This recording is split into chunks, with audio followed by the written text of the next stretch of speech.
Ibrahim Traoré, figure emblématique du Burkina Faso, incarne une nouvelle vision de l'Afrique. Autrefois enclavé, le pays s'affranchit des anciennes chaînes de dépendance. Aujourd'hui, il s'engage dans une transformation audacieuse, non pas en suivant les routes traditionnelles du commerce, mais en réinventant les corridors économiques avec le Ghana. Ce n'est pas seulement une histoire de routes pavées, mais une révolution silencieuse, alimentée par l'espoir et le courage. Mais comment cette coopération pourrait-elle redéfinir la souveraineté en Afrique ? Comment Ibrahim Traoré incarne-t-il cette nouvelle Afrique prête à négocier sa liberté ? Cette quête de souveraineté pourrait-elle vraiment s'accomplir à travers le commerce ? Découvrez-le maintenant. L'histoire que nous allons explorer aujourd'hui n'est pas simplement celle d'une coopération économique, mais celle d'un changement profond dans la manière dont l'Afrique se voit elle-même. Ibrahim Traoré, à la tête du Burkina Faso, a compris que la véritable indépendance ne viendrait pas uniquement des discours politiques, mais de l'autonomie économique.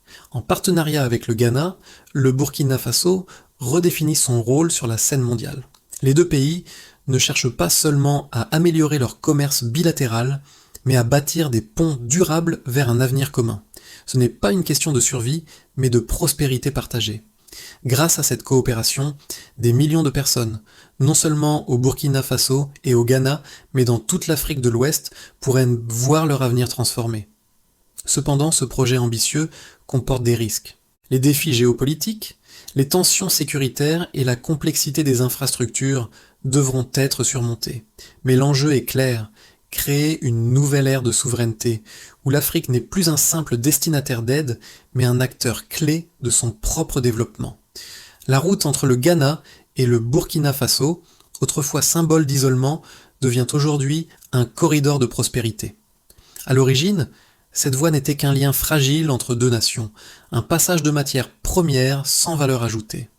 Mais cette situation a radicalement changé. En octobre 2025, lors du Forum international d'investissement à Ouagadougou, une annonce majeure a été faite. La coopération entre le Ghana et le Burkina Faso ne se limite plus à des échanges commerciaux classiques. Le ministre de l'économie du Burkina Faso et son homologue ghanéen ont révélé un projet commun visant à moderniser les infrastructures et à créer une véritable chaîne de valeur régionale. Ce projet va bien au-delà des simples transactions. Il s'agit de construire des ponts économiques, politiques et sociaux. Les premiers résultats sont déjà visibles. En 2024, les échanges commerciaux entre les deux pays ont atteint près de 300 millions de dollars, un chiffre modeste à l'échelle mondiale, mais symbolique d'une nouvelle dynamique. Le coton burkinabé, autrefois exporté en vrac vers des marchés étrangers, trouve désormais sa place dans des usines ghanéennes. Là, il est transformé en produit fini, créant ainsi de la valeur ajoutée sur le continent africain. Ce processus marque le début d'une nouvelle ère où l'Afrique ne se contente plus d'exporter des matières premières, mais devient un acteur clé dans la production de biens finis. Cependant, ce changement ne se fait pas sans défi. Les infrastructures, souvent insuffisantes et obsolètes, sont l'un des principaux obstacles. Le mauvais état des routes, les délais de dédouanement longs et la pénurie d'énergie stable sont des problèmes quotidiens. Mais malgré ces défis, l'espoir demeure. L'engagement des deux gouvernements à résoudre ces problèmes et à investir dans des solutions durables montre leur volonté de transformer ces difficultés en opportunités. Ibrahim Traoré n'est pas seulement un leader politique, il est devenu un symbole de la nouvelle Afrique. À la tête du Burkina Faso, un pays longtemps perçu comme un simple spectateur dans le jeu géopolitique mondial, Traoré incarne une vision audacieuse.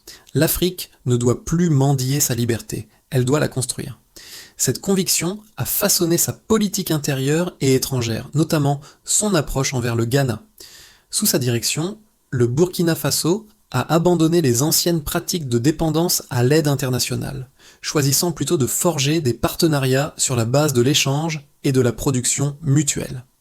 En janvier 2025, Ibrahim Traoré a été l'un des principaux artisans du projet de modernisation du corridor commercial entre le Ghana et le Burkina Faso. Il a défendu l'idée que ce n'était pas seulement un projet économique, mais un projet de souveraineté.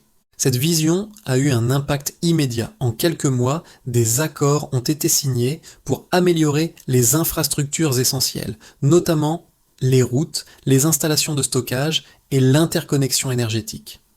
Ce changement a été bien accueilli par la population burkinabé, qui voit en Traoré un dirigeant déterminé à créer des opportunités d'emploi et à renforcer l'autosuffisance économique. L'effet de cette coopération ne s'est pas fait attendre. Les premiers fruits de cette politique ont été visibles dès 2024, avec une augmentation significative des exportations de coton et une stabilisation des prix locaux. Ce succès est non seulement dû aux initiatives de Traoré, mais aussi à la volonté du peuple burkinabé de participer activement à la transformation de leur pays. L'impact de ce partenariat dépasse les frontières du Burkina Faso et du Ghana, envoyant un message clair à toute l'Afrique. La souveraineté économique est possible, et elle commence avec des actions concrètes. Le cheminement de cette transformation a été marqué par plusieurs étapes cruciales qui ont changé la donne pour les deux nations. En 2025, la signature du premier accord sur le développement du corridor commercial entre le Ghana et le Burkina Faso a été un événement déterminant. Ce n'était pas simplement un projet d'infrastructure, mais une initiative pour redéfinir les relations commerciales en Afrique de l'Ouest. Dès le début, l'idée était claire, renforcer les connexions physiques et économiques tout en diminuant les barrières administratives et en facilitant l'accès aux marchés internationaux. L'engagement des gouvernements a permis de mettre en place une série d'initiatives qui ont radicalement changé le paysage commercial de la région. L'une des premières pour réussite a été la réhabilitation des routes principales entre Ouagadougou et Accra. Ce projet de modernisation des infrastructures a eu un impact immédiat sur les échanges, réduisant les coûts de transport et augmentant la vitesse de livraison des marchandises. Parallèlement, des investissements ont été réalisés pour mettre en place de nouveaux entrepôts et des efforts ont été déployés pour rationaliser le processus de dédouanement. Mais au-delà des infrastructures, ce partenariat a aussi permis une réforme des politiques économiques locales. Le Ghana, longtemps dépendant des exportations de matières premières, a vu un changement profond dans sa vision du commerce. L'accord avec le Burkina Faso a permis de diversifier les sources d'approvisionnement, particulièrement dans le secteur du textile, avec le coton burkinabé transformé en produits finis à Koumassi et Accra. Ce modèle de chaîne de valeur inversée, où les pays africains produisent localement avant d'exporter, a eu des retombées positives pour l'économie ghanéenne. L'impact de ce partenariat ne se limite pas aux aspects économiques. Il a également eu un effet sur les relations diplomatiques entre les deux pays. En mars 2025, une conférence de presse commune entre Ibrahim Traoré et son homologue ghanéenne a été tenue à Ouagadougou. Ce fut un moment historique, marquant l'officialisation de la volonté des deux nations de se soutenir mutuellement pour faire face aux défis économiques mondiaux. Cette collaboration a renforcé la position de l'Afrique de l'Ouest sur la scène internationale, en prouvant que des solutions locales pouvaient être trouvées face à des problèmes globaux. Toutefois, ce n'était pas sans défi. La première année de mise en œuvre a été marquée par des retards logistiques et des tensions politiques, en particulier en ce qui concerne la coordination entre les différentes agences gouvernementales. De plus, l'instabilité sécuritaire dans certaines régions du Sahel a menacé de perturber la chaîne d'approvisionnement. Cependant, ces obstacles ont aussi servi à resserrer les liens entre les deux pays, les poussant à chercher des solutions communes. Les gouvernements ont renforcé la coopération en matière de sécurité et de gestion des crises, ce qui a permis de maintenir la stabilité nécessaire pour que ce projet ambitieux puisse avancer. L'un des moments clés a été l'inauguration en septembre 2025 de la première zone industrielle commune à la frontière entre le Ghana et le Burkina Faso. Cette zone, dédiée à la transformation du coton burkinabé et d'autres matières premières, est désormais un symbole de la coopération réussie entre les deux pays. En seulement 2 ans, le projet a permis la création de milliers d'emplois dans les deux nations et a attiré l'attention d'investisseurs étrangers intéressés par le modèle de coopération interafricaine. Les preuves concrètes de l'impact de cette coopération sont indéniables et se mesurent à travers plusieurs indicateurs économiques et sociaux. En 2024, les échanges commerciaux entre le Ghana et le Burkina Faso ont atteint un chiffre d'affaires de près de 300 millions de dollars, un chiffre en constante augmentation depuis la mise en œuvre du projet. Cette hausse est particulièrement significative compte tenu des faibles échanges initiaux entre les deux pays. En effet, avant 2023, les échanges commerciaux étaient estimés à moins de 100 millions de dollars, ce qui montre l'ampleur de la transformation en cours. Un autre indicateur clé de la réussite de cette initiative est la création d'emplois dans les deux pays. Selon les données fournies par les gouvernements, plus de 10 000 emplois ont été créés dans la zone industrielle commune entre le Ghana et le Burkina Faso, dont près de 40% sont occupés par des jeunes et des femmes. Cette zone, axée sur la transformation du coton, a permis non seulement de réduire la dépendance des deux nations vis-à-vis des importations, mais aussi de renforcer la résilience économique locale en stimulant la production et l'industrialisation. Les retombées économiques ne se limitent pas aux emplois directs. Les investissements dans les infrastructures ont également eu un impact sur les petites et moyennes entreprises, PME. Un rapport de la Banque africaine de développement, BAD, publié en 2025, indique que le volume des PME opérant dans la région a augmenté de 20% grâce à l'amélioration des routes et des installations logistiques. Ces entreprises, qui étaient autrefois limitées dans leur capacité de production en raison des mauvaises infrastructures, bénéficient maintenant d'une meilleure accessibilité aux marchés locaux et internationaux. Du côté de la production agricole, la coopération entre les deux pays a également montré des résultats impressionnants. En 2024, le Burkina Faso a exporté près de 250 000 tonnes de coton vers le Ghana, un chiffre record pour le pays. Le coton qui était auparavant exporté sous forme brute est maintenant transformé à Kumasi et Accra, augmentant la valeur ajoutée du produit de manière significative. Le Ghana, quant à lui, a vu une hausse de 15% dans la production de textiles locaux, ce qui a contribué à réduire la dépendance du pays aux importations. Les résultats financiers ne sont pas les seuls à prouver le succès de ce projet. Les communautés locales, notamment dans les zones rurales où la pauvreté était élevée, ont vu une amélioration de leur niveau de vie. Un rapport de l'Organisation des Nations Unies pour l'alimentation et l'agriculture, FAO, indique que les revenus des agriculteurs burkinabés ont augmenté de 25% grâce à la demande accrue pour le coton transformé.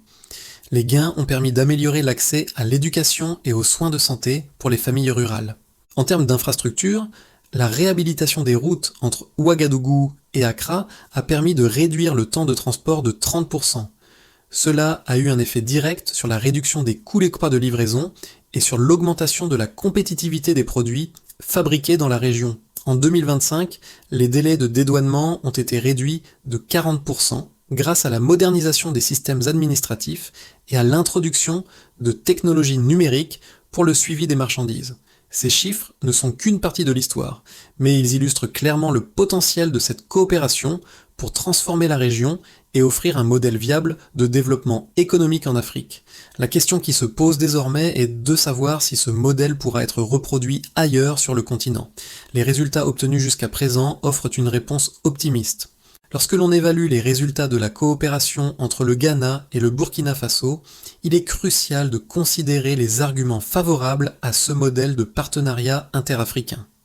D'un côté, on voit une région qui se relève après des décennies de dépendance à l'aide internationale, avec des nations cherchant à se positionner en tant qu'acteurs économiques autonomes. Les données montrent que, loin de rester une simple dépendance vis-à-vis des exportations de matières premières, ces pays réinvestissent dans la création de valeur ajoutée localement. Le projet a permis au Burkina Faso, historiquement dépendant des exportations de coton non transformé, de se positionner comme un maillon essentiel dans la chaîne de valeur du textile en Afrique. Le Ghana, de son côté, bénéficie d'une diversification de ses chaînes d'approvisionnement, particulièrement dans le secteur du coton, mais aussi dans d'autres domaines tels que l'agroalimentaire. En modernisant ses infrastructures logistiques, le pays gagne en compétitivité. Le Ghana s'éloigne ainsi du modèle d'exportateur de matières premières brutes pour devenir un acteur de la production et de la transformation industrielle. En revanche, il existe également des critiques à ce modèle. D'aucuns soutiennent que cette coopération n'est qu'une solution à court terme et qu'elle ne résoudra pas les problèmes structurels plus profonds de l'Afrique de l'Ouest, comme la corruption et l'instabilité politique. De plus, la dépendance à l'égard des investissements étrangers pour la modernisation des infrastructures pourrait freiner la véritable autonomie économique des deux nations. D'autres encore soulignent que les inégalités régionales au sein même des pays pourraient être exacerbées par de tels projets, les zones rurales risquant de ne pas bénéficier pleinement des retombées économiques. Cependant, malgré ces critiques, la coopération entre le Ghana et le Burkina Faso a permis de créer un environnement où les deux pays peuvent se renforcer mutuellement. Le modèle de chaîne de valeur inversée, adopté par ces nations, où les matières premières sont transformées localement avant d'être exportées, est innovant et s'avère déjà plus viable économiquement que les pratiques passées. De plus, L'initiative a démontré qu'il est possible de réaliser des projets ambitieux sur le continent africain sans dépendre entièrement de l'aide internationale. Ce modèle présente des arguments solides en faveur de la collaboration interafricaine et malgré certains défis, il offre une lueur d'espoir pour un avenir plus autonome et interconnecté pour l'Afrique de l'Ouest. À mi-parcours de ce projet ambitieux, il est essentiel de souligner les répercussions profondes qu'il a déjà sur la région. Ce modèle de coopération entre le Ghana et le Burkina Faso a non seulement réorienté les échanges commerciaux, mais a également redéfini les notions de souveraineté et d'indépendance économique. Ce n'est pas seulement une réussite économique, mais un changement radical dans la manière dont ces deux pays se perçoivent sur la scène internationale. Les premiers succès sont clairs. Les infrastructures améliorées, la réduction des délais de transport et la création d'emplois dans des secteurs clés, notamment le textile et l'agroalimentaire. Ce modèle, qui s'appuie sur des partenariats solides, démontre que l'Afrique peut, par ses propres moyens, se libérer des chaînes de la dépendance. Cependant, il reste encore de nombreux obstacles à surmonter, notamment en matière de sécurité et de stabilité politique. Si ces défis peuvent être gérés avec succès, le modèle pourrait être étendu à d'autres régions d'Afrique.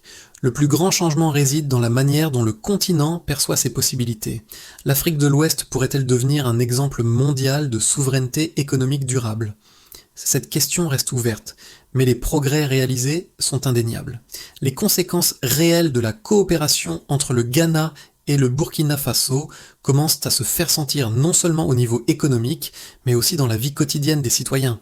Cette initiative a non seulement renforcé les liens entre ces deux nations, mais a aussi montré à quel point une coopération régionale peut avoir un impact tangible. Pour les populations locales, cela signifie une amélioration directe de leur qualité de vie. Premièrement, les infrastructures améliorées ont eu un effet immédiat sur la réduction des coûts et des délais de transport. Avant la mise en place de ce corridor, les prix des biens étaient souvent gonflés en raison des coûts élevés du transport et des retards de livraison.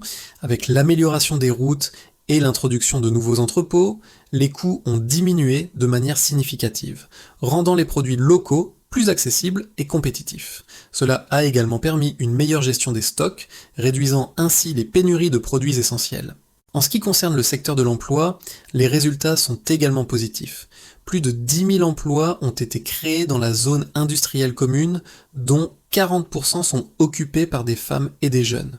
Cette dynamique est un indicateur de la transformation du marché du travail dans la région. Les jeunes, qui auparavant migraient vers les grandes villes ou même à l'étranger à la recherche de meilleures opportunités, trouvent désormais un emploi localement.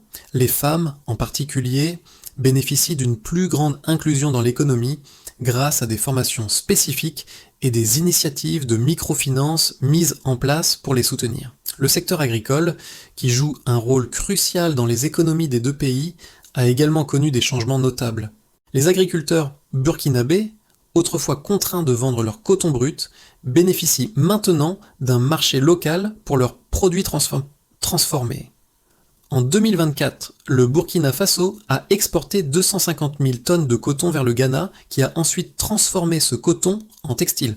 Cela a permis une plus grande valeur ajoutée, créant ainsi des revenus plus élevés pour les producteurs locaux. Les fermiers bénéficient également d'un meilleur accès aux technologies agricoles modernes, ce qui améliore les rendements et la qualité de la production. Les effets positifs de ce projet ne se limitent pas au secteur économique. En effet, cette coopération a également renforcé la stabilité régionale. Le Burkina Faso, qui faisait face à des défis sécuritaires, bénéficie désormais d'un soutien renforcé de la part du Ghana dans la lutte contre le terrorisme et l'instabilité. La collaboration sur la sécurité est cruciale pour maintenir un environnement stable et propice aux investissements à long terme. Enfin, l'impact social de cette initiative est profond. L'amélioration des infrastructures et des services publics a également eu des effets sur l'éducation et la santé. L'accès à l'éducation est devenu plus facile pour les jeunes dans les régions rurales, et la qualité des soins de santé s'est améliorée grâce aux investissements dans les structures de terre locales. Dans les 6 à 12 mois à venir, 3 scénarios peuvent émerger se dessiner pour la coopération entre le Ghana et le Burkina Faso, chacun avec ses opportunités et défis distincts. Dans le scénario de base, si les progrès actuels continuent et que les défis logistiques et sécuritaires sont surmontés, le projet pourrait se développer de manière significative. Le commerce entre les deux pays pourrait atteindre un nouveau seuil, avec des échanges d'une valeur de plus de 500 millions de dollars. La création d'emplois et la diversification de la production locale se poursuivraient avec un focus sur l'exportation de produits transformés au lieu des matières premières. La zone industrielle commune pourrait voir une expansion attirant davantage d'investissements étrangers, notamment dans le secteur du textile et de l'agroalimentaire.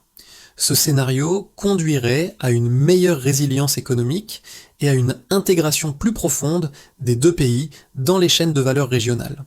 Dans le scénario optimiste, le partenariat entre le Ghana et le Burkina Faso non seulement résout ses problèmes logistiques et sécuritaires, mais crée un modèle d'intégration plus large au sein de l'Afrique de l'Ouest. D'autres pays comme le Togo ou la Côte d'Ivoire pourraient être attirés par ce modèle de coopération, ce qui étendrait les corridors commerciaux à l'échelle régionale. L'augmentation des investissements dans les infrastructures et l'industrie pourrait conduire à une forte croissance du PIB dans les deux pays, dépassant les prévisions économiques actuelles. Ce scénario pourrait également encourager une transformation plus rapide des systèmes agricoles et industriels, créant ainsi un cercle vertueux d'innovation et de prospérité partagée. Dans le scénario pessimiste, bien que la coopération ait montré des signes prometteurs, plusieurs défis, notamment les tensions politiques internes et les menaces sécuritaires croissantes dans la région, pourraient entraver les progrès. Si les problèmes logistiques ne sont pas résolus rapidement, et si les conflits régionaux continuent de perturber les échanges commerciaux, la croissance économique pourrait ralentir. Les investissements étrangers pourraient en se tarir, et les populations locales pourraient commencer à perdre confiance dans le projet. Si la situation politique ne se stabilise pas, cela pourrait aussi affecter la durabilité du modèle de coopération. En fonction des événements politiques et des décisions stratégiques prises dans les mois à venir, l'avenir de cette coopération pourrait suivre l'un de ces trois scénarios. Dans tous les cas, les bases solides déjà posées par les deux nations offrent un potentiel considérable pour l'avenir. Pour que ce projet ne reste pas une simple statistique économique ou une expérience régionale, il est essentiel qu'il trouve une résonance plus large. L'impact de cette coopération transcende les frontières du Burkina Faso et du Ghana, touchant directement les citoyens de toute l'Afrique de l'Ouest. Si vous vous trouvez dans une petite ville du Burkina Faso ou dans un quartier animé d'Accra, vous pouvez déjà sentir les effets de cette révolution. Ce n'est pas une transformation abstraite menée par des politiciens dans des salles de réunion, mais un changement visible et tangible qui affecte la vie quotidienne de millions de personnes. Prenez par exemple les jeunes qui autrefois quittaient leur village pour chercher du travail en Europe ou en Amérique du Nord. Grâce à l'expansion de l'industrie textile et à la création de zones industrielles communes, ces jeunes peuvent maintenant trouver un emploi localement. Le rêve d'un avenir meilleur n'est plus qu'une question de migration. Il est désormais ancré dans la région, porté par l'infrastructure, l'industrie et une vision commune entre les nations africaines. De plus, l'impact sur les femmes, qui représentent une proportion importante de la main-d'œuvre dans les zones rurales, est tout aussi significatif. L'accès à de nouvelles opportunités économiques, grâce à des programmes de microfinance et de formation, permet aux femmes de participer activement à la croissance du pays.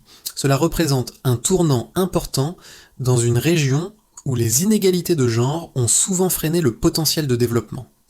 Ce projet offre non seulement des opportunités économiques, mais aussi une vision renouvelée de l'Afrique, où la souveraineté ne dépend plus de l'aide extérieure, mais de la coopération entre ses propres nations. En cela, chaque progrès fait sur le terrain porte un message fort. L'Afrique peut et doit se construire elle-même. Pour que le projet de coopération entre le Ghana et le Burkina Faso soit un succès durable, il est nécessaire de définir une feuille de route claire avec des étapes pratiques et mesurables.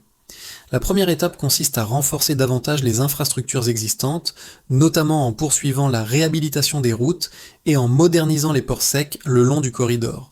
Cela permettrait de garantir un commerce fluide et sans interruption, réduisant ainsi les coûts logistiques et facilitant l'exportation des produits locaux. La deuxième étape clé serait d'améliorer la connectivité énergétique entre les deux pays. Actuellement, les coupures de courant, mais les coûts de courant restent un problème majeur, notamment dans les zones industrielles. L'interconnexion des réseaux électriques permettrait non seulement de stabiliser l'approvisionnement en énergie, mais aussi de réduire les coûts pour les entreprises locales qui dépendent de l'électricité pour leurs opérations. Ensuite, la mise en place d'un cadre juridique et réglementaire harmonisé est indispensable pour encourager les investissements étrangers.